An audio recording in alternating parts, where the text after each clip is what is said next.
Le jeu, il est tout beau, il est tout bien installé. Il y a même quelqu'un qui nous a mis des petites noix de Saint-Jacques tout autour du plateau. C'est trop mignon. Salut, camarades de la chose ludique. On va pas vous parler de Farchor, on l'a déjà fait la semaine dernière, ça ne sert à rien. Cette semaine, je ne suis pas avec Simon. Cette semaine, je suis avec Baptiste, qui est derrière la caméra. Salut. Le duo que vous avez retrouvé la semaine dernière et encore hier sur Twitch, vous étiez très nombreux et très nombreuses. C'est super cool. Merci beaucoup. On va en reparler un petit peu tout à l'heure.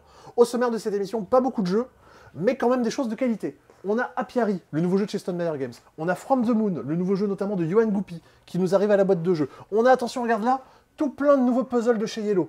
Des puzzles Ancient Knowledge. Le retour en stock de Azul Mini. Ah oui, il faut réussir à suivre. Des genres des stockages, on en a des nouveaux, on en aura encore des nouveaux bientôt. Hermel, je vous explique ça tout à l'heure. Edge of Rome, un jeu à la couverture intrigante avec un plateau qui tourne, ça va être plutôt rigolo. Et un jeu dont je vous avais parlé sur Twitch la semaine dernière, le tout petit, le minimaliste, 12 Chip Trick. Si vous voulez connaître mon avis, vous pouvez mettre pause maintenant et aller voir le replay Twitch de la semaine dernière. C'est dispo sur cette même chaîne. Vous avez été pas mal à être venu la semaine dernière et à avoir regardé le replay. Donc c'était très cool. Merci à vous, les retours sont quand même plutôt bons. Là, le live d'hier était un peu plus qualitatif en termes de problèmes techniques, parce qu'on a résolu les quelques petits problèmes qu'il pouvait y avoir la semaine dernière, donc on va s'améliorer au fur et à mesure du temps, mais en tout cas, merci du soutien et merci d'avoir été nombreux et nombreuses à venir. Voilà, j'espère que les suites vous plairont, tout bonnement. En tout cas, moi je me suis amusé à le faire la semaine dernière, je sais pas toi ce que t'en as pensé, Baptiste. Ah ouais, c'était cool. Ouais. Ouais, c'était cool. Pareil, moi, j'avais des pataclopes dans les oreilles tout le temps. Ah oui, et on a réglé le problème. J'ai enlevé les pataclopes. Très bien, il n'y aura plus. De toute façon, vous les entendiez pas, Ouais. donc il y avait que moi, donc bon voilà, ça servait à rien. Ouais, on avait mis des petits sons à chaque fois que quelqu'un s'abonnait ou quelqu'un suivait la chaîne, et du coup ça faisait plein de bruit dans les oreilles de Baptiste. Donc ça pouvait être désagréable pour lui. Ça aurait été désagréable pour vous si vous les aviez entendus, mais Ah oui, heureusement, bah oui, Ouais, vous serez on parti. on les aurait vite coupés. Alors, la semaine dernière, on vous a parlé de Familiar Tales. Vous nous avez défoncé le stock. C'est parti globalement dans la journée. Donc, les autres jeux sont encore dispo. Il y a toujours Patchwork Express, il y a toujours Pandémie Zone Rouge, il y a toujours First Empires, ainsi que le siège de Rundar. Rundar, ouais, On en a toujours. C'est dispo jusqu'à ce qu'il n'y en ait plus. Cette semaine, on récupère Hermel également à moins cher. Je vous l'explique de suite. Et normalement, la semaine prochaine, on récupère encore d'autres jeux à pas cher. Donc venez au C'est Dispo de la semaine prochaine. Normalement, vous allez avoir des trucs cool qui vont arriver.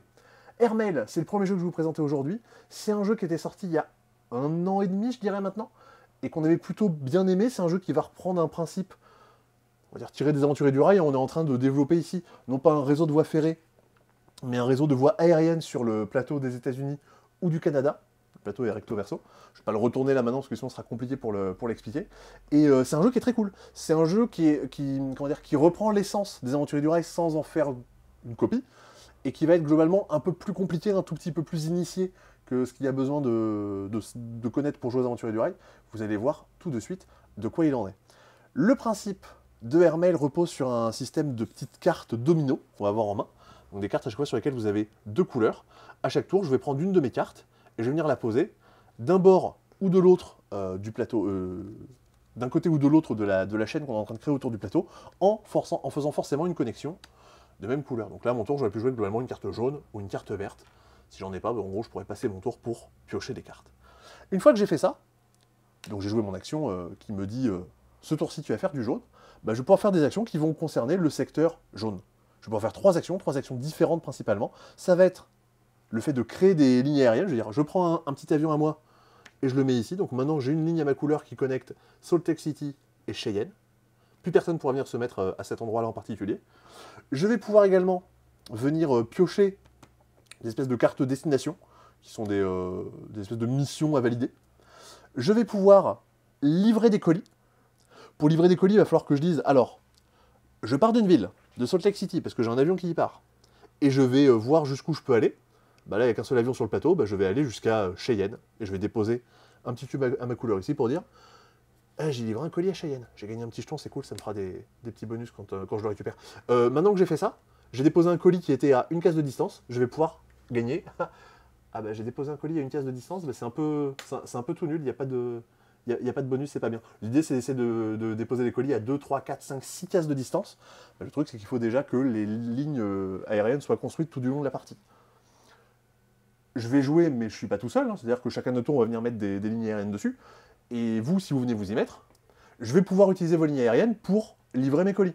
Le truc, c'est qu'à chaque fois que vous faites ça, enfin, à chaque fois que je fais ça pour vous, vous allez avancer sur la piste d'argent qui est en gros des points de victoire. Donc il faut vous mettre à des endroits tactiques pour essayer de faire en sorte qu'on utilise toujours vos lignes pour essayer de marquer des points de façon passive, le fameux revenu passif de points de victoire dans les jeux. Un des trucs que j'ai pas dit qui est intéressant, c'est que cette piste-là, je vais avoir aussi la possibilité de grimper dessus, et plus j'avance dessus, plus les récompenses vont être intéressantes, et plus je vais pouvoir livrer des colis, expédier des colis très loin. Il y a peut-être un truc que vous avez repéré, c'est que du coup, ce plateau sur lequel on va venir jouer nos cartes, il y a des petites cartes autour. Alors Baptiste, il en a fait tomber une, mais il y en a une là, il y en a une là. En fait, il y en a un petit peu tout le tour du plateau. Ces cartes-là, dès l'instant qu'on va venir jouer par-dessus, à notre tour en disant je joue ma carte domino ici, quand on aura fait tout ce tour-là, et bien c'est un scoring qui va venir se déclencher de suite. Donc là, par exemple, je le lis, gagner 1 $, donc 1 point, pour chaque ligne, dans votre plus longue chaîne de lignes consécutives. Ah bah j'ai mis ma plus longue ligne d'avion rouge, elle est comme ça. Elle fait 4 de distance, et bah du coup je marquerai 4 points, parce que c'est ce que me dit l'objectif. Et le truc qui est intéressant, c'est que des objectifs, il y en a un petit peu tout le tour du plateau, mais on va en déclencher que 5, 6 pendant la partie. Donc selon si on joue dans un côté ou qu'on joue de l'autre, il y en a certains sur lesquels on n'arrivera jamais. Mais ce qui est intéressant, c'est que en début de partie, genre hop, les deux premiers qu'on va déclencher, c'est celui-ci et celui-là, parce que forcément on va se propager petit à petit autour du plateau. Donc je sais quels sont les scorings à viser en particulier, parce que vu que les scorings se déclenchent dès qu'on joue dessus, il faut que j'ai commencé à faire une chaîne assez longue. Là, c'est un objectif qui rapporte des points selon où j'en suis dans ma piste de technologie. Donc je vais peut-être essayer de viser ces trucs-là sur le plateau en début de partie, parce que je me dis que c'est là où je vais pouvoir réussir à grappiller des points assez vite dans le jeu. Voilà de quoi un peu il va retourner. Ça joue de 2 à 5. Ça va bien marcher de 2 à 5, il n'y a pas de problème là-dessus. Vous avez donc, comme je vous dis, le plateau qui est recto verso. Ce plateau-là est plutôt pensé, peut être joué pour tous. L'autre côté, qui est le Canada, on va pas le voir ici, est meilleur pour jouer à 2-3 ou à 4-5. J'ajoute.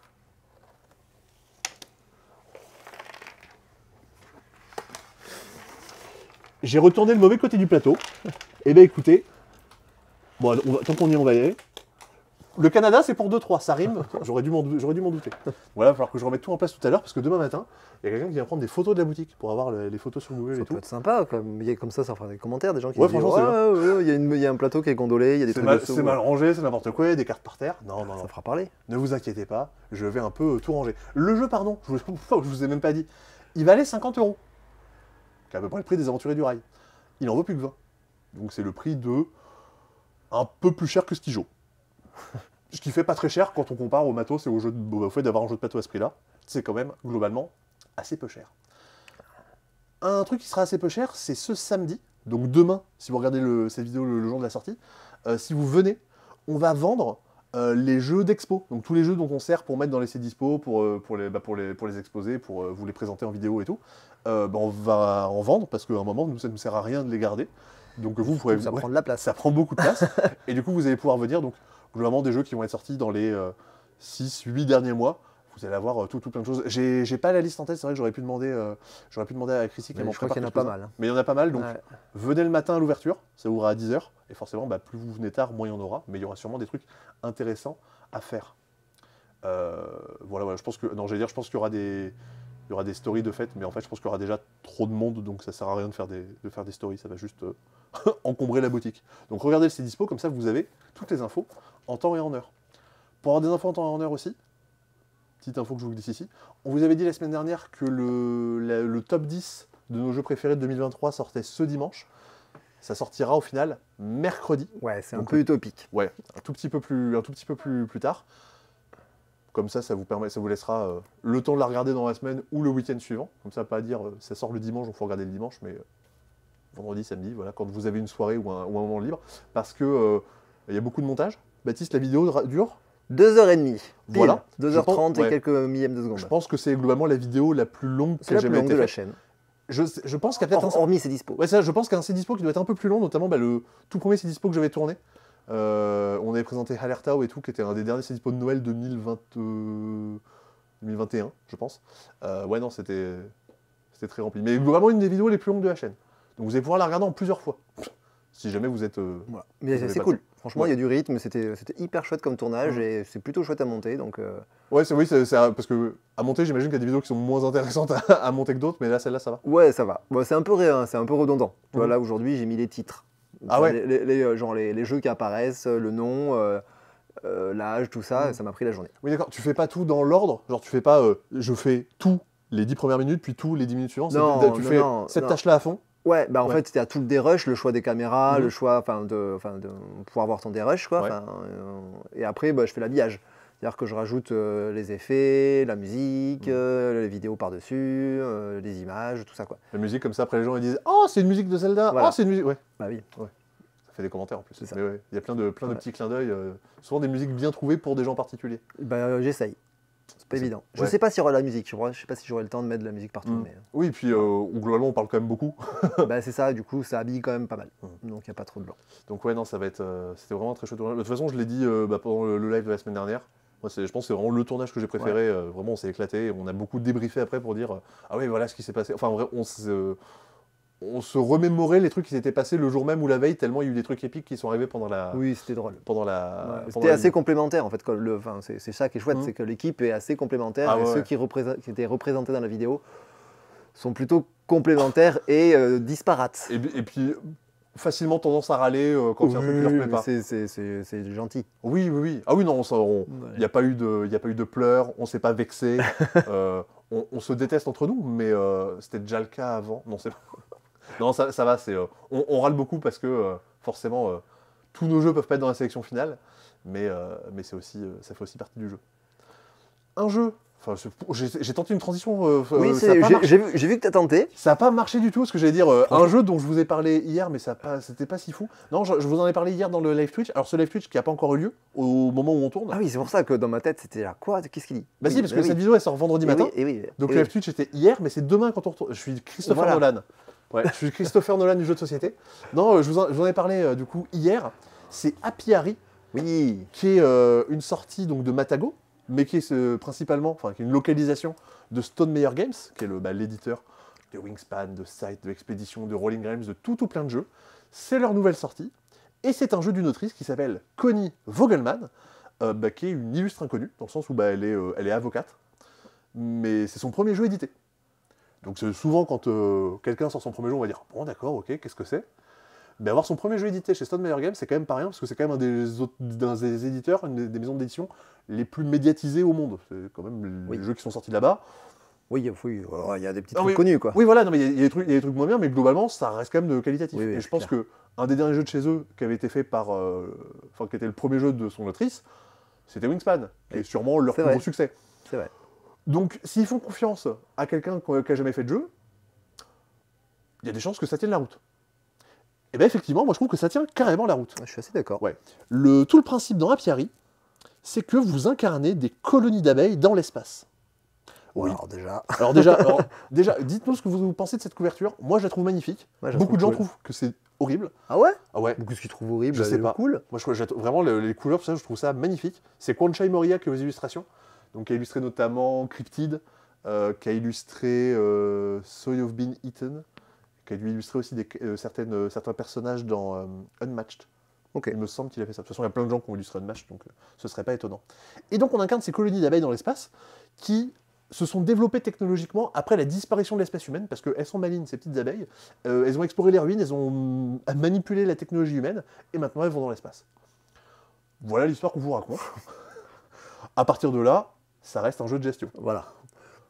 Pour y avoir joué, je te dis, le thème, c'est très cool, mais on s'en fiche un peu. Mais Marion, qui s'y connaît un petit peu en abeilles, dit « Ah oui, d'accord, là, ce truc-là, effectivement, les abeilles font vraiment ça dans la vraie vie. » Donc, il y a des choses un petit peu logiques, mais derrière, on s'en fiche un peu. Ça reste un jeu de pose d'ouvrière. Oui, d'ouvrière, oui. Mais c'est marqué ouvrier partout, mais c'est des abeilles ouvrières. Parce que regardez, vous avez... Là, si, il y a quand même plein de petites abeilles partout, il faut quand même les montrer. Ça, c'est les pions qu'on va venir poser sur le plateau. Et ça, c'est le gros vaisseau mère qu'on va venir déplacer de planète en planète.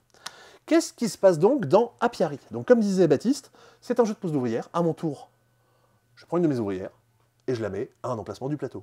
Wouh! Originalité 100%. Le truc qui existe dans d'autres jeux, mais qui n'est pas le plus démocratisé, c'est qu'il n'y a aucune notion de blocage. C'est que si je me mets à un endroit, même si là, ici, les cases sont prises, eh bien, je vais décaler les gens qui y étaient. et quelqu'un se retrouve sans case, c'est-à-dire que cette petite abeille rouge, elle est plus sur une case du plateau, et ben Baptiste, c'est toi qui joues les abeilles rouges, tu vas récupérer l'abeille que tu vas venir jouer chez toi. Donc, quand je me pose à un endroit et que je dégage quelqu'un, je lui donne la possibilité de rejouer plus tard, parce qu'à un moment, si j'ai plus d'abeilles chez moi, je vais être obligé de passer mon tour pour ramener toutes mes abeilles chez moi. Vous voyez un peu le principe. Donc un peu d'interaction de dire, si je me mets là, potentiellement l'autre va pouvoir rejouer juste après, et j'ai pas forcément envie que ça arrive, parce que j'ai pas envie que les autres fassent leurs actions, parce que j'ai envie de marquer plus de points qu'eux à un moment, donc arrêtez de jouer les autres. Écoutez, je vais prendre 3 tours d'avance, et on se débrouille après, on compte les points à la fin, on regarde qui a gagné. Donc du coup, je me place, et je dégage les autres. Les abeilles qui vont revenir chez moi, elles vont gagner en expérience, parce que forcément elles ont fait des actions, donc elles seront un peu plus fortes. Vous avez des petites valeurs qui sont indiquées sur les côtés de cette abeille. Alors ce n'est pas un dé, on n'est pas en train de jouer Yams, mais une fois que j'aurai posé une abeille de niveau 1 et qu'elle reviendra sur mon plateau, ça deviendra une abeille de niveau 2. On a gagné de l'expérience. Complètement. Et puis ensuite une abeille de niveau 3, une abeille de niveau 4 et une abeille morte. Morte, ouais, c'est exactement ce que j'allais dire. Alors non, elles sont pas mortes, elles ont une technologie d'hibernation vachement poussée, donc elles vont pas mourir, elles vont juste hiberner, mais faut qu'elles se reposent un petit peu. Mais on perd l'ouvrière, donc bon. Bah c'est ça. L'augmentation de l'âge de la retraite, là, ça n'a pas encore été trop fait dans cette, dans cette société des abeilles. Je sais pas qui est leur... Ah bah non, c'est pas leur président ou leur présidente, c'est une reine. Oui, bah c'est la reine. C'est ça. Donc du coup, quand tu as trop travaillé, tu as le droit de partir à la retraite. Donc, mes ouvrières qui vont avoir un peu trop travaillé, que j'aurais utilisé globalement 4 fois, hein, parce que 1, 2, 3, 4 est mort, une fois que je les aurai utilisées 4 fois, ils vont dégager, donc il va falloir un moment que je réussisse à gagner des nouvelles ouvrières. Et ça va être ça tout le principe du jeu, c'est ce cycle de jouer des actions, récupérer mes ouvrières, soit grâce aux autres, soit en passant mon tour.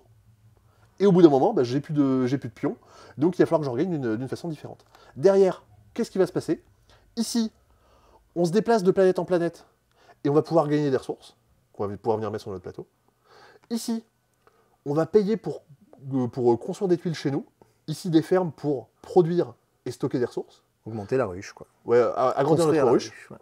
Ici, des recrues qui ont toutes des pouvoirs spéciaux différents, genre, ici, quand je gagne ça, donc quand je gagne une ferme, je collecte son revenu. Il y a un petit peu d'iconographie, mais globalement, en lisant la phrase, on comprend vite de quoi il retourne. Quand vous hibernez, donc quand il y a une abeille qui meurt, collectez le bonus d'hibernation 2 fois. Il y a un bonus d'hibernation, au lieu de gagner une fois, on le gagne 2 fois. Le texte est quand même plutôt limpide. Et ici, les innovations, donc ça, c'est globalement des pouvoirs passifs, un peu les aménagements dans Agricola. Et les innovations, c'est des pouvoirs immédiats. Quand je construis la tuile chez moi, je gagne le bonus. Ici, on va pouvoir transformer et échanger des ressources les unes avec les autres. Ici, on va piocher les cartes. Les cartes, c'est quand même plutôt fort.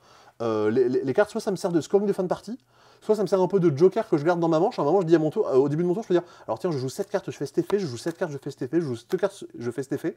Et du coup, j'ai gagné plein de trucs qui me permettent de faire ce que je n'aurais pas eu le droit de faire normalement à mon tour. Jouer des cartes au pif, hein, potentiellement, les effets en question marchent pas. Mais il y a des fois cette possibilité de piocher plein de cartes pendant la partie, et à un moment d'avoir récupéré les cartes qui correspondent pour faire des tours assez énormes. Et cet endroit-là, les sculptures, parce que oui, les abeilles font de la sculpture, qui sont globalement des scorings de fin de partie. Pareil, ça prend de la place sur notre plateau, et ça coûte du miel. Le miel, c'est la ressource la plus compliquée à obtenir du jeu. Et ces objectifs de fin de partie, quand quelqu'un, mettons, a pris celui-là, il sera plus disponible. Hier, j'ai pris un objectif que moi je voulais, mais que Christy voulait aussi. Je l'ai pris un tour avant elle, elle était ultra deg. Moi aussi, hein. Ah, tu voulais aussi celui-là? Bah, je me pris le truc de l'exploration un tour avant. Ah, je savais pas que tu le voulais aussi. Bah, je le prenais après. Ah, parce que t'as pas râlé, donc du coup j'ai pas su. Non, mais parce que je râle pas, moi. Oh, ok, d'accord. Tu serres le point très fort. Moi, je dis, de côté, c'est pas grave, je vais faire autre chose, quoi. Bah oui, faut s'adapter. Mais forcément, il y a un peu d'opportunisme dans ces jeux-là. Bah, dans tous ces jeux-là, ouais, bien sûr. Ce qui fait que, alors, on a la stratégie, mais c'est pas des jeux où si vous jouez contre quelqu'un qui a 10 parties, vous n'allez pas forcément vous faire exploser non plus. Ça peut arriver, mais ce sera pas forcément le cas.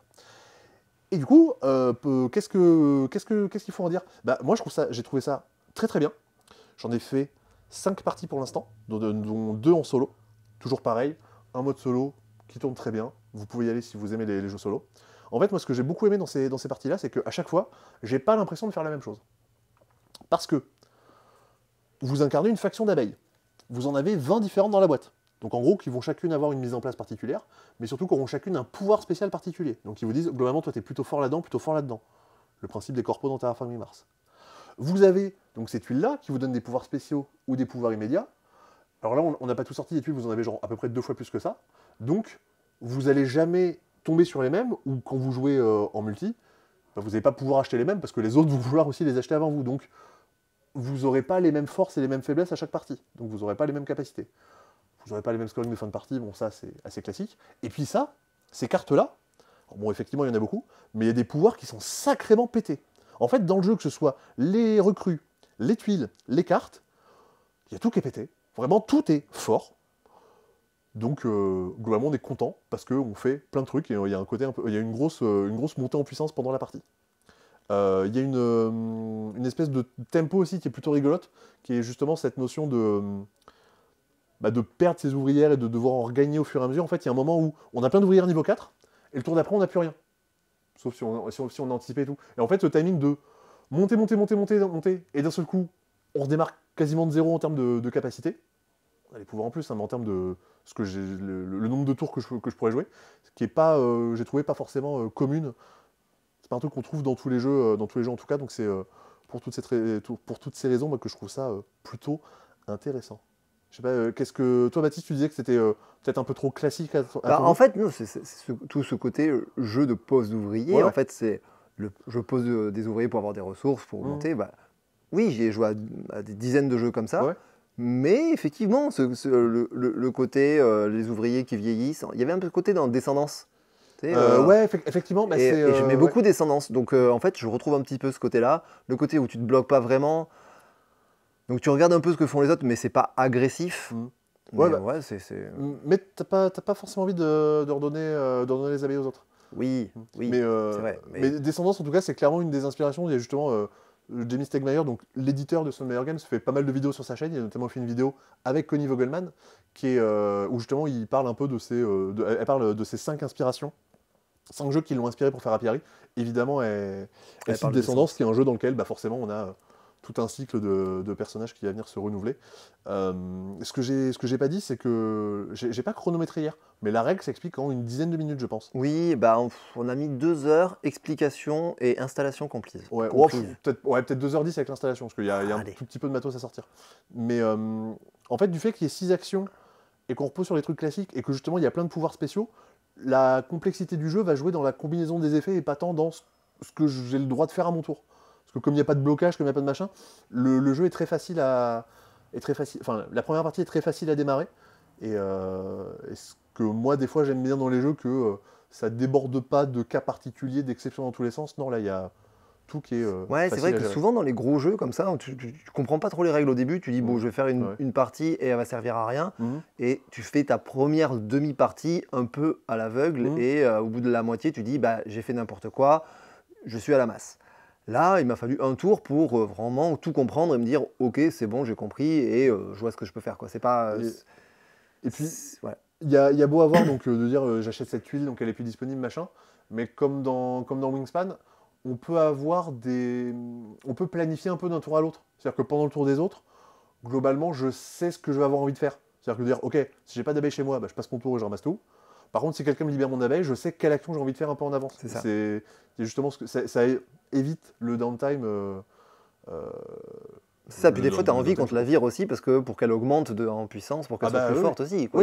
Oui, parce que je l'ai pas dit. Ouais, c'est ça. En fait, chaque action, quand vous envoyez une abeille de niveau 4, vous avez un petit bonus spécial. Bon, les sculptures et les objectifs de fin de partie, vous êtes obligé de mettre une abeille niveau 4. Voilà. Mais là, ici, il y a des planètes. Quand vous les débloquez, elles ont un effet spécial quand vous mettez une abeille de niveau 4. Et c'est des cartes, c'est des effets qui sont vachement forts. Vous avez la capacité de piocher des cartes. Quand vous mettez une abeille de niveau 4, vous avez le droit de planter la carte sous votre plateau, ce qui vous donne un scoring de fin de partie, et ce qui est plutôt très fort. Et des abeilles niveau 4, dans la partie, vous allez en avoir 5, 6.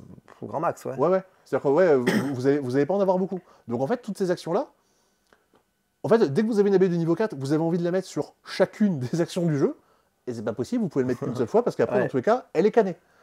Donc, elle est retraitée. Retraitée, pardon. Non, cryogénisée. Hibernatus, elle est partie se cryogéniser dans les capsules de cryogénisation.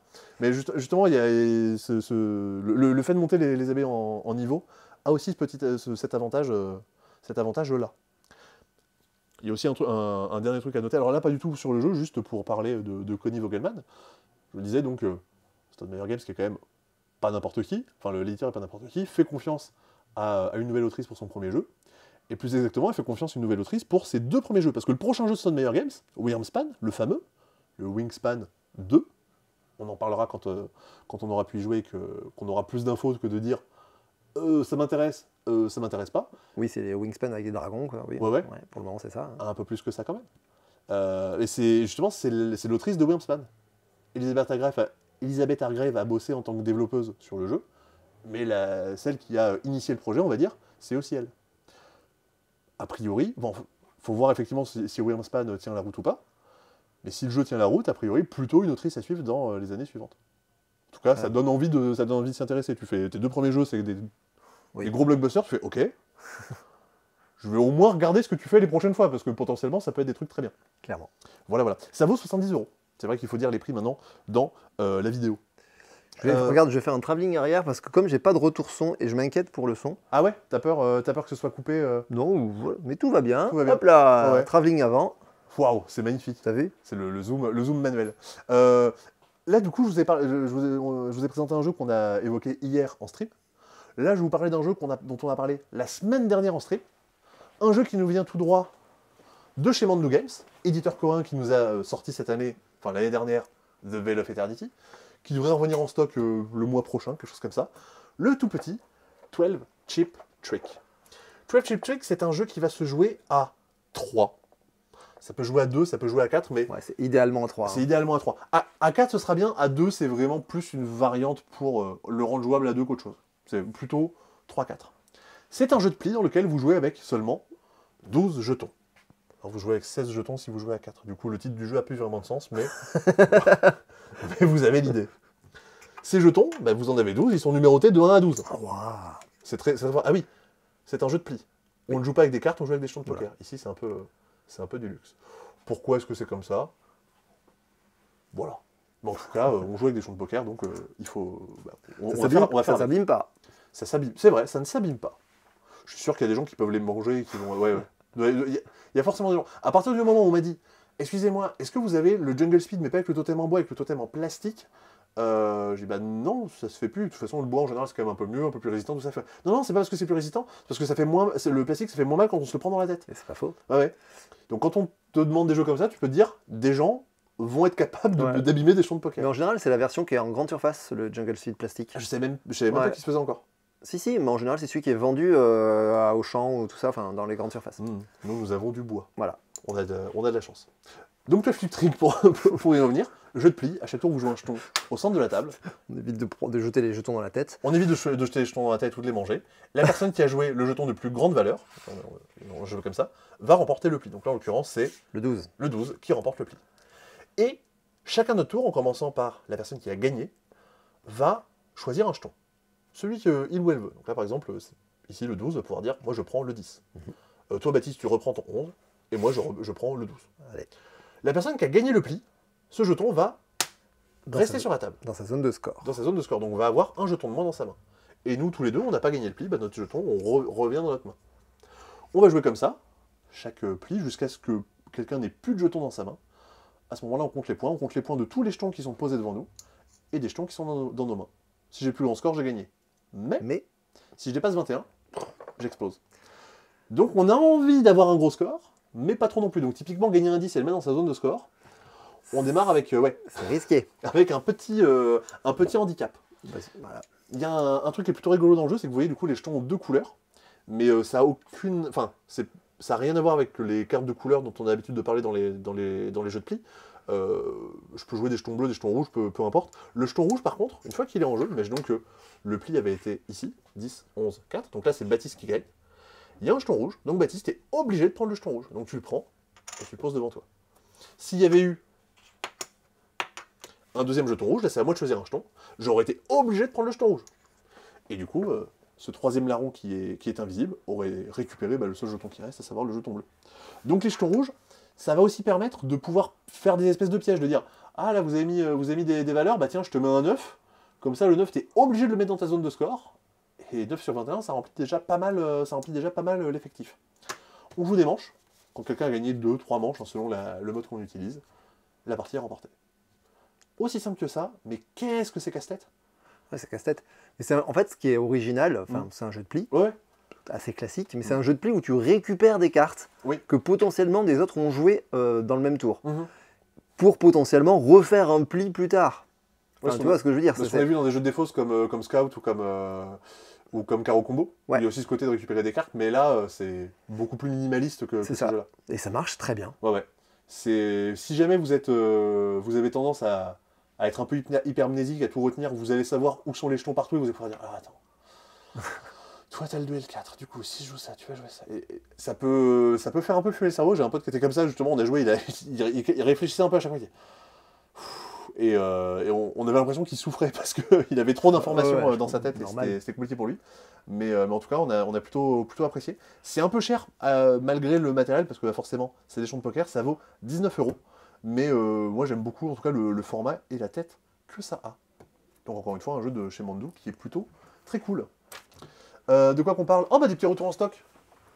Le Grand Méchant Monstre de Joanne Dufour et Benoît Turpin, ça fait un petit moment qu'on en avait plus. En revoilà. Peut-être que c'est un jeu qui est nommé à l'As d'or enfant, on ne sait pas. Les nominations normalement sont révélées, je crois, ce lundi. Ce lundi à 17h. Ouais, je crois que c'est le live, ça doit être lundi à 17h30, je crois. Et il y a un live de qui? De Cannes ou de... c'est des gens du jury. L'année dernière, ils avaient fait ça. Je me rappelle, l'année dernière, c'était le matin, j'étais là-haut en train de préparer ses dispos, je sais plus. Et quand j'ai vu que Flashback avait été nommé, j'avais dit à tout le monde, enfin, j'avais pas hurlé parce que la boutique était ouverte. Mais en tout cas, on était. Oui, même moi, je le savais pas. Content. Oui, c'est vrai, on a mis un message sur Discord. Vraiment, ta première réaction, c'était ah bon? Non, mais genre, non, parce que vous m'avez dit, ouais, bravo, félicitations. Je dis, bah, pourquoi? Qu'est-ce que j'ai fait? Qu'est-ce que j'ai fait encore? Je sais que je suis quelqu'un d'exceptionnel, mais quand même, pas la peine de le dire aujourd'hui. Je savais même pas que c'était ce jour-là. Enfin, ouais. Non, mais en tout cas, c'était plutôt un chouette souvenir. Et encore plus, le souvenir dans la salle. Dans la salle, vraiment, c'était assez énorme. Mais je crois que c'est Simon qui en a reparlé. Il en a reparlé récemment, je crois. Il en a reparlé, mais vous dans la vidéo... Ah non, attends. Si, c'est dans la vidéo des meilleurs jeux. Ah, et bah du coup, petit spoil. Petit teasing, donc vous pourrez redécouvrir ça. C'est de là où il en a parlé. Et qu'est-ce que je veux dire? Et oui, Simon normalement a tourné une vidéo avec Martin de un monde de jeu, de Aline de un monde de jeu, et je crois qu'il y avait aussi Marie Jordana, donc qui est membre du jury de l'As d'or, et il tourne une vidéo qui sera diffusée quelque part à une certaine date. Donc si vous la voyez passer, regardez-la, parce que c'est sûrement très cool. Et dans tous les cas, elle sera mise en annotation ou en description au moment où elle sera sortie. On n'a pas eu toutes les infos, vu que ça se passe en montagne, ça capte pas très bien, donc c'est un peu difficile de communiquer, mais en tout cas, vous aurez la vidéo en temps et en heure. Et du coup, on parlait de Grand Méchant Monstre, qui est partie des jeux qui sont pressentis pour être nommés à l'As d'or enfant. C'est tout à fait possible. Un autre jeu, alors par contre, qui ne gagnera pas, mais qui est de retour en stock, c'est Azul Mini.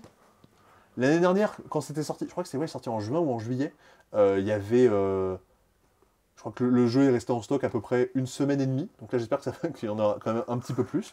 C'est Azul en miniature. Ça vaut 25 €.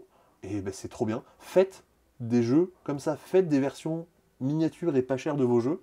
Faites un Splendor Mini qui vaut 20 balles. Faites des trucs comme... C'est vraiment une super initiative pour que le jeu de société soit un loisir qui puisse devenir populaire. Populaire vraiment dans le sens accessible par le peuple. Donc pas forcément les gens qui ont les moyens de mettre 50 balles dans un jeu. Faites des jeux qui valent pas cher. C'était des versions de voyage, quoi. Ça. Tu peux jouer, jouer dans le train. Voilà. Et puis en plus, effectivement, qui est plus facile à transporter. Mais tu as les mêmes sensations, le même plaisir stratégique, on va dire, de jouer à Azul et de le découvrir, mais avec un truc qui vaut 20 balles de moins. C'est cool, faites ça. Mangez-en. Non, on a dit faut pas manger les jeux. Faut pas faire ça. Il n'y a pas des jeux à manger. Oh, si. Ça doit exister. Si, sûrement. Ouais. Le Azul chocolat. Mais si on joue avec des vrais chocolats. Non, faut pas faire ça. Je pense pas. Enfin, après, ça peut vraiment faire une grosse indigestion. Alors, pas une grosse indigestion, mais une grosse boîte. Tu vois, mes transitions sont vraiment nazes aujourd'hui. Hein. Je sais parce que c'est moi, c'est pas Simon, il t'inspire pas. Non, mais après les transitions à chaque fois, ça fait souvent très ringard quand on essaie d'en faire. Et je pense qu'il n'y a pas moyen de faire des bonnes transitions. C'est From the Moon, le nouveau jeu qui était passé, je crois, en KS de chez la boîte de jeux. Un jeu d'Yoann Goupy et Gilles Lafargue. Gilles Lafargue, je crois que c'est son premier jeu édité. Yoann Goupy, qui est notamment co-auteur sur Elawa, sur Far Away, et qui est l'auteur du prochain jeu de chez Bombix, qui va sortir sous le nom de Pixies, avec encore une fois une DA dingue. Vraiment, Bombix, chapeau sur la DA de ces jeux-là. From the Moon, plutôt gros jeu de gestion, 80 €. Jeu dans lequel il y a vous êtes sur une base lunaire que vous allez venir développer un peu tout le long de la partie. Alors, au vu du matos un petit peu, on va dire les tuiles agencées comme ça, et le thème, on pourrait penser à Humanity, qui était sorti de Johan Levé en fin d'année dernière, mais les jeux n'ont pas grand-chose à voir. Là, on est à la frontière de pas mal de trucs. Je ne vais pas tenter de faire une comparaison. Je vais vous en parler, vous me direz ce que vous en pensez. Donc c'est un jeu dans lequel vous allez venir développer votre base lunaire. Donc vous avez ici un plateau avec des bâtiments que vous allez chercher à débloquer. Ces bâtiments, quand vous les construisez, vous viendrez les mettre quelque part sur le plateau, à l'intersection de différentes cases. Ça aura des impacts selon les endroits où vous vous mettez. Mais par contre, chaque bâtiment que vous allez débloquer va vous donner soit des scorings, soit des bonus immédiats. Donc déjà, vous avez envie de faire ça pour essayer de grappiller des petits bonus tout au long de la partie. Vous avez aussi une corporation, vraiment style Terraforming Mars, qui va vous dire « Ah bah moi, quand je fais telle chose, je vais gagner tel bonus. Et puis je démarre avec telle ressource de départ, un petit côté asymétrique. » Et un bâtiment spécial, c'était justement là, elle était justement là ma transition, un grand bâtiment qui va coûter un peu cher, mais que je serai le seul à pouvoir faire, et qui du coup va me donner un bonus que les autres n'auront pas, justement en fonction de la force et de l'affinité de ma faction. Je vais également avoir, regardez-moi ça, des rovers. Ouais, des rovers avec des astronautes dedans, que je vais pouvoir venir envoyer sur les cases du plateau. Et lorsque j'envoie un rover, mettons ici, mon petit astronaute il va descendre, hop, et il va pouvoir y faire différentes choses, notamment c'est un astronaute noir, donc il va pouvoir récupérer, je sais plus ce que c'est la ressource noire, ça va pas être écrit derrière. J'aurais dû dire un astronaute. C'est paraffinium, là, un truc comme ça, je crois. Ouais, non, mais si on va faire l'astronaute bleu qui peut récupérer de l'eau, bah du coup, lui, il pourrait récupérer un cube d'eau, bah lui, il peut récupérer un cube noir sur le secteur où il était envoyé. Et faire aussi différentes actions en fonction de ce qui est indiqué sur les côtés du plateau. Vous avez un petit système à la projet Gaïa, c'est ce qui va être juste là. Là, ici, alors on a fait la mise en place que pour une personne, donc on n'a qu'un plateau avec une seule couleur. Là, ici, le joueur rouge est à l'étape numéro 1 de la partie. Arrivé à la fin de l'étape 6, la partie sera terminée. Et donc, comme à Projet Gaïa, à chaque manche, on va dire, vous êtes récompensé si vous faites une action en particulier. Donc là, en gros, si je vais aller construire des morceaux de vaisseau, j'y reviens juste après, je vais avoir le droit de gagner un haut fait. Hop, ces trucs-là. Merde, pardon. Et à la fin de la partie, en gros, je marque des points pour mes hauts faits, et si j'ai eu le plus de hauts faits parmi tout le monde. Donc l'idée, ça va être d'essayer de faire à chaque fois ce que le jeu attend de nous, pour grappiller des hauts faits, pour essayer de marquer plus de points que les autres. À partir du moment où je suis en avance, je peux décider de faire un peu ce que je veux, parce que je sais que les autres ne me rattraperont pas, et je marquerai plein de points. Donc, construisez des bâtiments, vous débloquez vos bonus. Vous allez donc développer aussi votre base lunaire avec des extensions de votre base qui vont venir se poser sur un des côtés de votre plateau. Hop, il y a un petit ordre dans lequel venir les mettre au fur et à mesure. Et dans ces extensions, je vais pouvoir venir y construire des laboratoires. À chaque fois que je fais des laboratoires, je vais pouvoir activer tout seul la même ligne de la même colonne. Je vais pouvoir comme ça grappiller des ressources, des points de victoire. Et un des trucs qu'il y aura dans le jeu, justement, c'est ces 3 vaisseaux qui vont aller vers différents satellites, vers différentes lunes. Lorsque je gagne le droit de faire une action sur le satellite jaune ou le rouge, je vais pouvoir dépenser les ressources en question, on va faire l'action en question, pour gagner les points et construire les différentes parties du vaisseau. Quand un vaisseau va démarrer, celui ou celle qui aura le plus participé va marquer des points. Et ce sera aussi une des conditions de fin de partie. Vous avez comme ça plein de choses différentes dans le jeu. À vous de faire mieux que les autres pour marquer le plus de points. Je ne vous l'ai même pas dit, mais vous allez pouvoir aussi recruter des nouveaux astronautes. Vous allez pouvoir les spécialiser en leur mettant des petits jetons dans leur sac à dos. Hop. Et du coup, les jetons spécialistes d'une certaine couleur, ils ont des bonus qui ne seront pas forcément les mêmes d'une partie à l'autre. Ils vont dire, quand j'envoie un spécialiste bleu, selon ce qu'il est autour de lui, il va pouvoir grappiller des bonus spéciaux, etc. etc. Je pense que c'est à peu près bon. Je réfléchis si j'ai oublié un truc dessus. Je crois que c'est vraiment... Comme dans beaucoup de ces jeux-là, il faut nourrir ses ouvriers, tout ça, il n'y a pas de... Un truc qui est assez classique, donc c'est pas forcément la peine de le détailler plus, mais j'essaie de me concentrer sur les éléments un peu plus originels qu'il y avait dans ce jeu-là. Donc From the Moon, du coup, qui coûte 80 €. Un autre jeu qui coûte 80 €, ça va, j'ai pas trop raté la transition, c'est Age of Rome. Hop. Age of Rome qui nous vient de chez Don't Panic Game, qu'on pas trop l'habitude de faire des gros jeux, mais en fait, si, ils ont sorti Hegemony récemment. Oh. Donc oui, en fait, voilà, je retire ce que j'ai dit. Age of Rome, donc, qui est un jeu dans lequel on va venir construire la ville de Rome, avec une particularité, c'est qu'on joue avec un plateau qui tourne. Le fameux plateau de fromage. Bah oui, encore une fois, décidément, on en met de partout. Et du coup, ce jeu ne le mangeait pas. Mais vous pouvez vous en servir pour manger. Vous avez même des petits emplacements là pour mettre. Ici, je vais mettre de l'époisse, du gruyère, du casu marzu. Des petits tapas. Ah ouais, c'est ça. Ouais, ça sera un petit peu de houmous à côté, et puis après, vous faites tourner. Oh, vous pouvez recommander. Vous avez l'emplacement ici, vous pouvez mettre les toasts. Ça fait cher le plateau de fromage. Ouais. Bah, non, mais un plateau de fromage qui tourne, ça ne veut pas être donné non plus. Hein. Ouais, en carton, je sais pas. Ah oui, en carton. Effectivement. Surtout, il ne faut pas le couper dessus, quoi. Faut la planche à découper. Ouais. Donc, ce que vous allez faire du coup dans Age of Rome, et c'est pour ça que le plateau va tourner, c'est qu'à chacun de vos tours, vous allez jouer sur le secteur qui vous fait face. Et vous allez pouvoir construire des bâtiments dans les emplacements qui vous font face. Vous allez pouvoir préparer des complots dans le secteur qui vous fait face. Et voilà, globalement. Vous allez avoir, en fonction des moments, de là où vous en êtes dans la partie, plus ou moins d'ouvriers. En fait, à chaque fois que vous marquez des points, vous atteignez certains paliers, vous allez débloquer des nouveaux ouvriers qui vous feront de plus en plus d'actions. Mais ces paliers-là sont des paliers mobiles. C'est-à-dire que la première personne qui atteint cet ouvrier-là, ce sera un petit peu plus facile pour les autres de récupérer. Ah, c'est pas mal ça. Un petit côté, justement, je peux prendre de l'avance, Ouais. mais ce sera peut-être un peu plus facile pour les autres de me rattraper derrière. C'est une bonne idée ça. Et plutôt malin. On essaie de faire en sorte que les gens ne se fassent pas écraser dans les jeux. Et puis derrière, sur mon côté du plateau, regardez, j'ai ici un emplacement où je vais pouvoir construire un bâtiment religieux. Ça va me coûter 3 pièces, ça va me rapporter 2 points de victoire. Si je le fais, que je paye 3 pièces et que je mets 2 points de victoire, je peux construire un bâtiment religieux, hop, de niveau 1. Et plus tard, on pourra mettre un bâtiment religieux de niveau 2 en payant 8 pièces, en marquant 4 points, etc. Okay. etc. Tous ces bâtiments-là vont en gros déterminer le nombre d'ouvriers qu'on peut venir mettre dessus. Bâtiment niveau 1, on peut en mettre 1, bâtiment niveau 2, on peut mettre 2, bâtiment niveau 3, on peut en mettre 3. C'est bien foutu. Et chaque bâtiment a un peu son type d'action spéciale. Les bâtiments agricoles vont permettre de générer de l'argent. Plus on est tard dans la partie, plus on va pouvoir générer de l'argent. Là, on est sur un bâtiment judiciaire, un bâtiment judiciaire. Un bâtiment de justice, une sorte de Sénat. On va pouvoir venir mettre des votes au centre. Et en gros, si j'ai plusieurs votes à ma couleur, les uns après les autres, je vais marquer des points. Et il pourrait y avoir que 5 votes au centre du plateau. Donc quand on met un 6e, celui qui est le plus en bas va dégager. Donc il faut essayer de tirer son épingle du jeu là-dedans. On va pouvoir aller faire la guerre en allant mettre des guerriers dans les différents terrains qui sont ici. Et selon les majorités, à la fin de la partie, je vais pouvoir marquer les points qui sont indiqués à côté. Donc on est sur un système d'action classique, on va dire. Des trucs qu'on a déjà vus. Mais avec un petit système rigolo parce que à chaque tour, selon la carte qu'on va tirer, le plateau va tourner. Donc il faut essayer de se dire, attends, là, ce qui va m'arriver à la fin du tour, c'est des bâtiments de tel type. Donc peut-être que j'ai envie de me développer vers cette stratégie, donc j'ai envie de mettre ça là-dessus. Essayer d'anticiper ce qui se passe. Et je vous disais qu'on va pouvoir lancer des complots.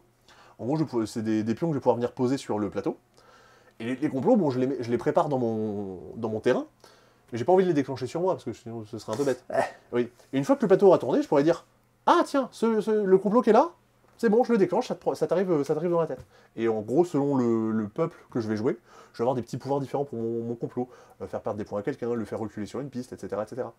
Le fait de faire ça, d'ailleurs, de déclencher des complots, ça permet d'aller foutre des jetons sur le plateau des autres, pour leur cacher des bonus.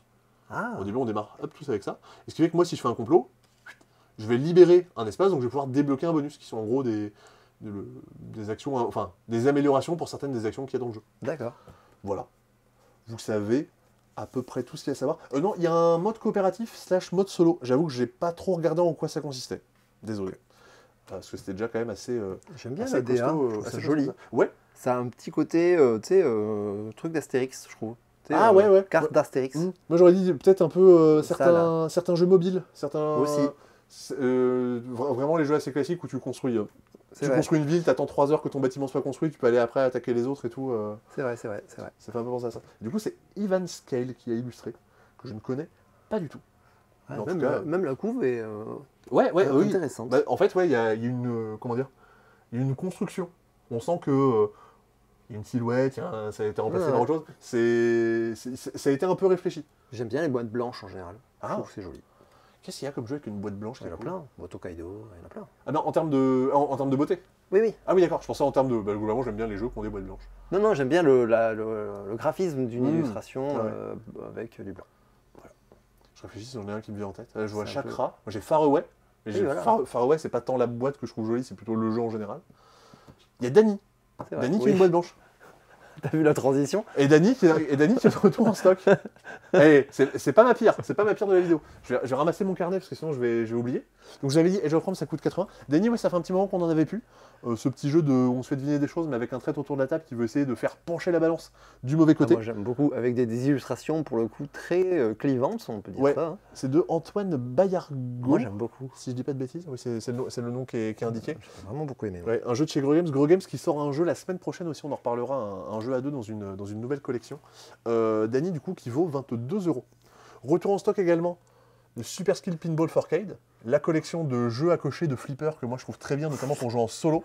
Vous avez du coup 4 boards à l'intérieur qui auront chacun un peu leurs règles différentes. C'est des parties qui sont quand même un peu longues, mais il y a vraiment des grosses sensations de combos et où on peut marquer des gros points dans tous les sens. C'est vraiment très très chouette. En fait, ça fait partie des jeux qui ont un peu leur réputation chez les... Enfin, c'est clairement pas un jeu qui va plaire à beaucoup de gens, mais les gens qui aiment bien les trucs, qui ont des sensations un peu originales, aiment bien ce jeu-là en général. Et puis, un jeu que les gens qui aiment bien des jeux bizarres aiment bien aussi, aiment bien les sensations que ça procure. Doorschmarsch, il est de retour. J'avais arrêté d'en commander parce que je dis bon, c'est bon, Simon arrête, mais au final... il a trop râlé, donc j'ai été obligé d'en commander, je me suis senti contraint et forcé. Non, pas du tout. J'ai repris du Doorschmarsch, le revoilà en stock, vous pouvez vous faire votre avis dessus. Voilà. Je peux dire du mal, vu qu'il n'y a pas Simon, c'est tout intérêt. Mais non, lui, c'est un truc qui lui a quand même beaucoup plu, qui l'a beaucoup fait marrer. J'y ai pas joué, donc j'ai pas d'avis. Bah, tu pourras... Franchement, il faudrait trouver des jeux sur lesquels il y aurait moyen de faire une vidéo un peu comme la vidéo sur Oulaou. De dire... je suis la seule personne qui a apprécié ce jeu. Oui. Ah bah là-dessus, je crois que c'est le seul, donc en vrai. Donc je pense que ça aurait pu. Il y avait un peu ça sur l'Orcana où moi j'étais un peu. Enfin, non, c'est moins vrai maintenant. Mais au début, j'étais un peu un des rares à me saucer un peu sur le jeu. Ouais. Maintenant, au final, Christy Siemi, Antoine Siemi, enfin, on est quand même quelques-unes à y jouer. Mais ouais, c'est un concept de vidéo qui était plutôt rigolo. Notamment parce qu'il y a une grosse opposition d'avis. Donc c'est toujours intéressant justement de pas toujours de dire. Ah bah moi j'ai bien aimé, bah moi aussi j'ai bien aimé, on a peut-être des arguments différents, mais ça va pas forcément créer un débat ou oui, mais tu veux encourager des explications. Ça, on le voit bien dans la vidéo des meilleurs jeux qui arrivent mercredi là. Encore d'utiliser. Ouais. Bah on le voit bien, que clairement vous n'avez pas le même avis et que pas les mêmes façons de jouer, vous n'êtes pas les mêmes types de joueurs, et voilà. Et en plus de ça, il y a peut-être une petite notion de mauvaise foi qui rentre en ligne de compte. Peut-être un petit peu, parce que on a envie de défendre notre bout de gras et donc forcément on a envie de descendre les jeux des autres. Donc si en plus on peut être un peu de mauvaise foi, c'est toujours plus rigolo. Mais ça fera des commentaires, c'est bien. Il y a des gens, je pense qu'il y a des gens qui vont râler parce que leur jeu préféré aura été sélectionné par personne. En même temps c'était dur. Ah, vraiment pareil à la fin on dit waouh, ce jeu-là, personne l'a mis. Ce jeu-là non plus. Et vraiment, c'était ah bah oui, non, mais moi j'hésitais dans cette catégorie, j'aurais pu le. C'est dur, de choisir, c'est renoncer. Hein, oui. Déjà, c'est vrai. Non, mais et puis ce fait de faire une sélection par catégorie, mon jeu à deux préféré, mon jeu d'ambiance préféré, bah, ça fait que ta sélection finale n'est pas du tout la même que si je devais choisir les 10 jeux que j'ai préférés sur une année. C'est pas du tout pareil. Et c'est pas facile. Ouais. C'est pas facile. On n'est pas. Ah, alors on les a pas ramenés là, mais on a des nouveaux inserts. Vous savez, les inserts en mousse à monter. On en a pour Seven Wonders. On en a pour Dune Imperium et on en a pour Narak. Voilà. On les a pas sortis exprès parce qu'après il faut tout ranger. Mais du coup maintenant, vous le savez, c'était le petit point insert. Ils valent entre 20 et 26 €. J'allais dire on est déjà à la fin. Non, on n'est pas encore à la fin. Mais pas si loin. Ça fait pas 1 heure. Ah, ça fait même pas 1 heure. Non. Il y a eu un retour en stock. Ah, je crois que ça tu les as pas trouvés. Et je les ai pas trouvés. Ah oui, en fait non, je les ai j'ai arrêté de les chercher. Alors ça pareil, ça faisait un moment qu'on n'en avait pas. C'est des comment ça s'appelle ? Des stickers. Des stickers repositionnables pour Gloomhaven le jeu de base, pas les mâchoires du lion, et Gloomhaven l'extension du jeu de base, les cercles oubliés. Donc ils servent à altérer votre matériel, mais pas définitivement. Vous pouvez après les retirer pour rejouer. Oui. Si jamais vous avez fait votre campagne de 95 scénarios, vous dites allez vas-y. On fait une deuxième. on l'a remis depuis le début. Si jamais vous avez ce courage, vous pouvez les avoir. C'est sorti la semaine dernière, mais on ne les avait pas reçus encore à ce moment-là, donc on n'avait pas pu les présenter. 4 nouveaux puzzle twists de chez Yellow. Donc les puzzle twists, c'est des puzzles dans lesquels l'image que vous allez reconstituer n'est pas l'image qui est indiquée ici. En général, c'est genre la scène juste après. En général, c'est ça, je crois. C'est littéralement, c'est écrit. Assembler la scène d'après. Ah bah d'accord, je n'étais pas devant. Non, parce que il y a les... Enfin non, ça c'est leur gamme fast forward, je crois qu'ils l'appellent. Mais aussi, vraiment, la gamme twist, c'est plus des éléments qui vont changer, genre Moi, je pense que le un décor, miroir qui n'aura pas le même reflet. Ouais, voilà, ouais, mais le décor reste la même, l'ambiance, l'univers reste Ouais. le même, je suppose. Mais les personnages auront peut-être déplacés. Typiquement, là, il y a un chantier, donc potentiellement, ce qu'on va faire, ça va être le monument déjà construit. Oui. Donc, il y a deux puzzles de 500 pièces, et qui sont à 15 € chacun, et 2 puzzles de 1000 pièces, et c'est la même personne qui a tout illustré, parce que ce sont des illustrations tirées de Ancient Knowledge. C'est des puzzles de... Je suis pas sûr que ce soit les cartes, j'ai peur de dire une bêtise, je pense que c'est tiré des plateaux. En tout cas, j'aime bien. Ouais, je pense que c'est tiré des plateaux joueurs d'Ancient Knowledge. Et c'est intéressant parce que le jeu a quand même une sacrée esthétique, je trouve. Ouais. Et c'est toujours... Enfin, j'ai beaucoup aimé aussi l'initiative de faire des puzzles tirés de jeux de société pour mettre un peu plus en avant les illustrations qu'il y a dans les jeux. C'est vrai. Il y aurait un puzzle avec la couverture d'Apiari. Oh, qu'est-ce que ce serait bien, ou des posters. Ouais. Des posters de puzzle, des posters de jeux. Ouais. On avait demandé à Blue Cocker à un moment. J'ai pas... vraiment, à chaque fois quand je bossais ici, il y avait Benoît ou Alain qui venaient. Je disais, tu peux faire un poster de la couverture de Welcome to the Moon parce que elle est vachement jolie quand même. Ils n'ont jamais fait ça. Et ils n'ont jamais fait ça. Bah non, je suis un peu deg. Je trouve que c'est dommage aussi. Ouais, parce que pareil, la couve de Welcome to the Moon, qu'est-ce qu'elle est belle. Bah oui, bien sûr. La couve d'Apiari, faites un puzzle, faites un poster, faites un truc. Ah ouais, Ce serait la vraiment Familia, top. tu fais un poster la Familia. Bah ouais. Oui, bah oui. Non, il y a beaucoup de... Ah ouais. Je pense qu'à peu près tout le monde aura une couve qu'il ou elle aurait envie de voir en puzzle. Faites un puzzle avec la couve de Doorschmarsch. Osez faire ça. Franchement, pas un puzzle, un poster. Un poster, ouais. Comme ça remplacera le poster Skijo qui est dans le studio. Ouais. Bah, il y a eu un poster. Simon a eu un poster Oulaou aussi, sur lequel il avait renversé. Je sais pas où il est. Je pense qu'il est chez lui. Mais c'est juste un poster, ouais. Ouais. Oui, non, c'est pas une tenture. Enfin, c'est pas. Faudrait mettre un cadre et tout, mais ouais. Il a eu son puzzle Oulaou. Il a eu des petits goodies. Hop, on va passer sur le petit instant JDR. L'anneau unique. C'est donc. Hey. Non, on n'a rien vu. On n'a rien vu, il ne s'est rien passé. Donc toi, Baptiste, tu disais que tu connaissais pas trop le JDR l'anneau unique. Ouais, si, vaguement, mais alors non, j'ai jamais joué et je me suis jamais plongé dans les règles. Je sais que ça existe et je sais un peu ce que c'est, mais pas beaucoup plus. Parce que globalement, tu es plutôt un fan de JDR et plutôt un fan du Seigneur des Anneaux. Oui. Voire même, plus que... Enfin, t'aimes bien. Oui. Non, je suis pas un fan hardcore non plus. Hein, ouais. Mais, bien sûr, tu dis, globalement, ça mélange de trucs que tu aimes bien, donc potentiellement, tu aurais pu t'y intéresser. Complètement. Et bien du coup, on peut pas vous en dire beaucoup plus. Hey. Bah si, ça c'est un écran de maître. Oui, voilà. Et un bouquin donc, qui va décrire un peu la région d'Eriador. Voilà, je sais absolument pas à quoi ça correspond dans les bouquins ou dans les films, mais notamment, vous allez retrouver des lieux, soit des lieux qui ont été inventés pour le jeu, soit des lieux qu'on a retrouvés dans le Hobbit, dans le Seigneur des Anneaux, et donc un nouveau pan de l'univers qui s'ouvre à vous là-dedans. L'écran vaut 25 € de mémoire. Ah non, ça c'est... Je sais pas, c'est mon dessin pour expliquer à Sandy ce que je voyais pour faire la miniature, et comme je sais... Bon, allez. Tu veux le montrer ? Allez, je vais le montrer. Alors attention, attends, je vais le montrer, parce que je vais cacher, parce qu'il y a des numéros de téléphone et des trucs. Hop.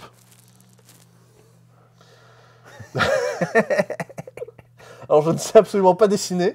Alors, ce qui serait drôle, c'est que par contre, la miniature ne soit pas du tout, cette idée-là. Mais pourquoi il y a 3 têtes ? Parce qu'en fait, alors, ce que j'ai dit, c'est de faire une fusée. Ouais. En fond, c'est genre le vide intersidéral, et il pourrait y avoir genre une planète dans le coin. Donc, je ne l'ai pas dessiné.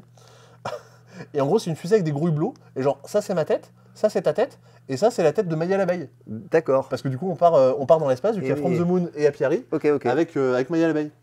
Voilà, donc vous voyez un peu... vous me direz si ça correspond à la miniature de... Ouais, peut-être que ça n'a rien du tout, mais en tout cas, Sandy a dit que le dessin était trop kiki, donc je pense que j'aurais 4 ans et demi, bah, ça aurait été vachement bien.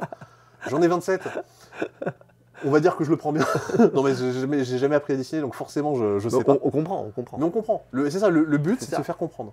C'est du storyboard. C'est pas du dessin, c'est du storyboard. Voilà. Putain, c'est ça. Quand on dessine mal, de la miniature. Bah, quand on dessine mal, il faut dire qu'on fait du storyboard. C'est bon, j'ai trouvé mon excuse.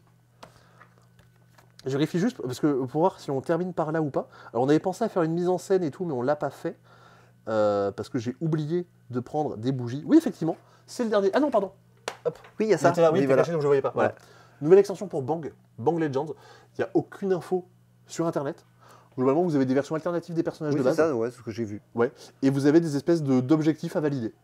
J'ai vraiment trouvé aucune info, donc je ne peux pas vous en dire plus. Et du coup, le dernier jeu le truc de ce Cdispo, truc barré, hein. 10 Candles, un jeu de rôle en anglais, mais si vous parlez pas, enfin, si votre groupe de jeu ne parle pas anglais, vous n'avez pas besoin que votre groupe parle anglais. Il faut juste que le MJ lise le bouquin, prépare l'histoire, pour pouvoir jouer en français. Ten Candles, c'est un jeu qui est plutôt réputé. Ça fait un moment que j'en avais entendu parler. Moi, c'était Théo Rivière qui m'en avait parlé. Qu'on avait parlé dans un de ses live Twitch il y a longtemps. Et qui est, je pense, quelque chose qui va se mettre un peu dans la même veine, dans le même état d'esprit qu'un Alice is Missing. Dans le sens où c'est un jeu de rôle centré sur la narration. Et qui va nous mettre dans une ambiance un peu forte émotionnellement. Ça va se passer dans un contexte un peu assez dark. C'est la fin du monde. On vit dans des villes, dans des espèces d'énormes grottes ou dans des villes de réfugiés. Enfin, dans des trucs vraiment un peu glauques et où globalement on sait que on n'est vraiment pas dans des bonnes conditions. Et on sait qu'à la fin de la partie, tous les personnages vont mourir. À partir de ce moment-là, on va essayer pendant la partie d'accomplir une quête personnelle qu'on a choisie. En gros, pour définir son personnage, on a choisi grosso modo une qualité, un défaut, un objectif personnel et un... Comment on appelle ça?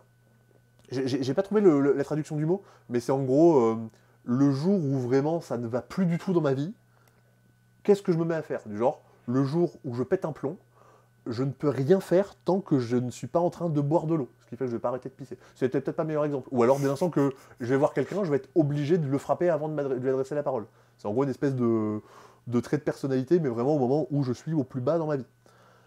Vous voyez un petit peu l'ambiance. Et une des petites particularités du jeu, c'est que le jeu va se jouer éclairé avec seulement la lumière, à la lueur de 10 bougies. D'où le nom, 10 Candles. Chaque bougie va être... va servir pour une scène, et le jeu va durer une dizaine de scènes. Et à la fin de chaque scène, on va éteindre une bougie. Et il y a un côté qui est très ritualisé. On va dire... il y a quelques phrases qui vont être répétées. On va à chaque fois terminer chaque scène par et nous sommes en vie, pour l'instant. Qu'est-ce que je voulais vous dire par là? Il y a une notion, on va dire, de rythme de jeu qui n'est pas forcément toujours la même chose. En gros, une bonne partie de la narration se fait par l'énoncé de vérité.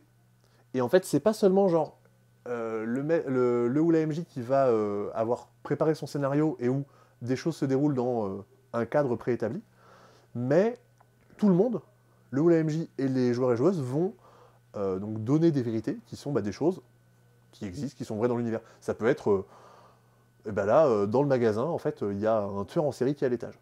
Je peux dire ça, c'est quelque chose qui est intégré à l'histoire. De la même façon que je pourrais juste dire, dans le magasin, là, il fait plutôt froid en ce moment.